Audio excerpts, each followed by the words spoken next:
Hello, I'm Karen Armstrong from More Strategic, and I'm excited to be at BX 2018 on behalf of Include a Charity and the Fundraising Institute of Australia. We are really excited to be exploring the space of behavioural insights, and this conference is the International Behavioural Insights Conference where everybody from around the world gets together to share the types of nudge trials that they are participating in around policy, around how they can make change in behaviour.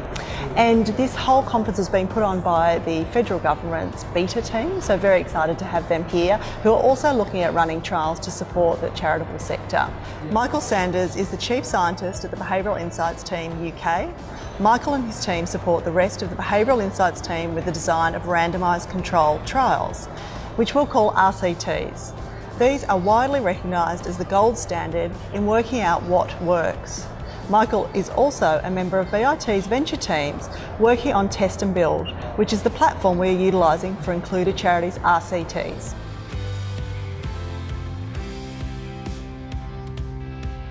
So in the Behavioural Insights team, we've now run 600 randomised controlled trials around the world in like 30 countries, of which more than 50 have been with charities or on charitable fundraising. The reason they've really taken off is because they're the gold standard way of measuring what works in any kind of arena, which means that rather than just sort of relying on our intuition or our guesses or our hunches or our theory, we can actually tell you did this thing and it had this kind of an impact compared to had you done what you would have normally have done.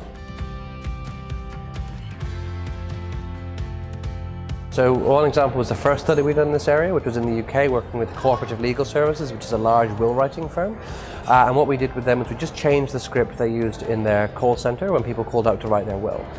We either changed it to say, well, nothing, so the control group, nobody got asked, or we had a very simple ask, sort of, would you like to leave a legacy gift to charity in your will? Or we had one sort of invoked a bit more of passion. So many people like to leave a gift to charity in their will. Are there any causes you're particularly passionate about? And what we saw was that most effective prompt compared to no prompt at all moved us from 5% of people making a donation to 16% of people making a donation, and it also doubled the size of the average gift left from £3,000 to £6,000. So we're potentially talking about 6 times as much money being donated to charities through bequests.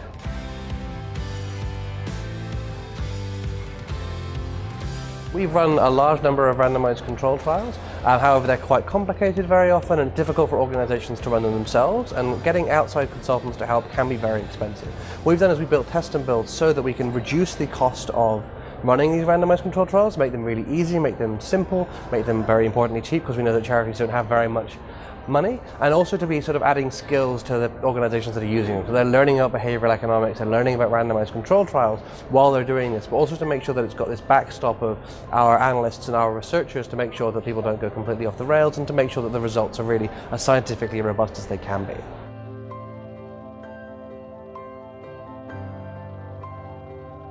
To think about in terms of ethics of running nudge type experiments in behavioural economics and charities is, firstly, are the interventions are doing something that people would consider to be weird or invasive? So if it falls within the parameters of a traditional marketing campaign, there isn't really an ethical consideration to bear in mind there.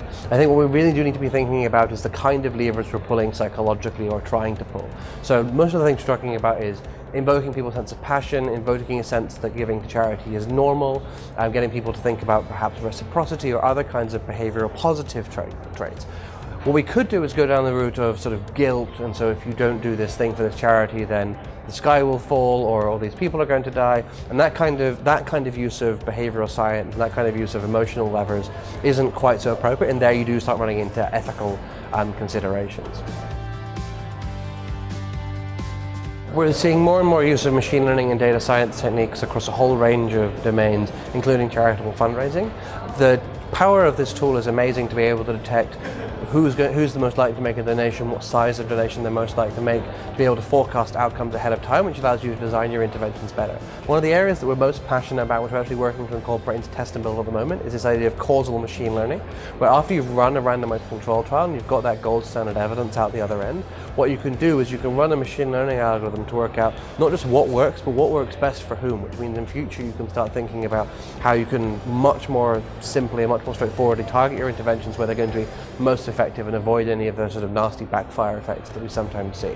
We think that's really what the future of the platform is, and what the future of behavioural science is going to be, is ever increasing amounts of personalisation. Some of the most powerful results we see in behavioural science at the moment are, well, through the history of behavioural science, are things like Karen, don't forget to pay your taxes on time, or Karen, it'd be great if you showed up to school today. This very simple personalization works absolute wonders. If we can make that even more personalized so we can understand more about your psychology and personalizing our interventions, not just to your name, but also to your psychology and the kind of levers that exist in your brain, then I feel like we can make huge strides towards getting people to be better served by our interventions and getting people to be able to live sort of better lives.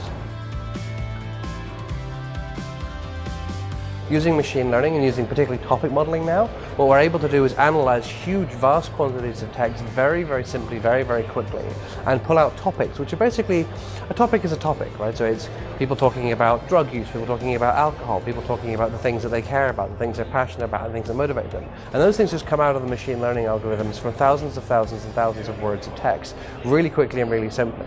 Once we've done that, we can go back in and we can engage in some qualitative research to work out not just sort of what is doing the prediction here, but what does that really mean to the people who are writing it, who are saying it. And from that means we can start designing better interventions based on qualitative research at a huge scale that wasn't previously possible, but which is really utilizing the best of quantitative and qualitative analysis. So one of my favourite studies we've ever run with charities is a study which we did inside a large investment bank, working with 2 charities to try and raise more money from the employees of the bank over the course of a one-day fundraising campaign. We're asking these investment bankers for 1 day salary, which is quite a lot of money if they're investment bankers, and we tried a whole series of different interventions. The ones that were most effective, what we call network nudges. So instead of emailing you directly and saying, please make a donation to charity, we're emailing your line manager and saying, for example, dear line manager, thank you for making a donation previously. This year we're trying to raise money for these charities. Please reach out to your friends and colleagues in your team and ask them to make a donation and remind them of the amazing impact that their donation can have. Their donation may not seem like a large amount of money to them, but it can make a real difference to the lives of people affected by the charity. And so this is quite a small change in the way we do things, although it is quite a different approach. And what we found is that it increases donation rates from 6% in the control group to, in that most recent group that I just said, at 39%. This is the most impactful thing we've ever seen in one of these experiments. And over the course of that one-day campaign, we raised an extra £2 million for charity. So that's a pretty good return on investment, as any investment banker will tell you.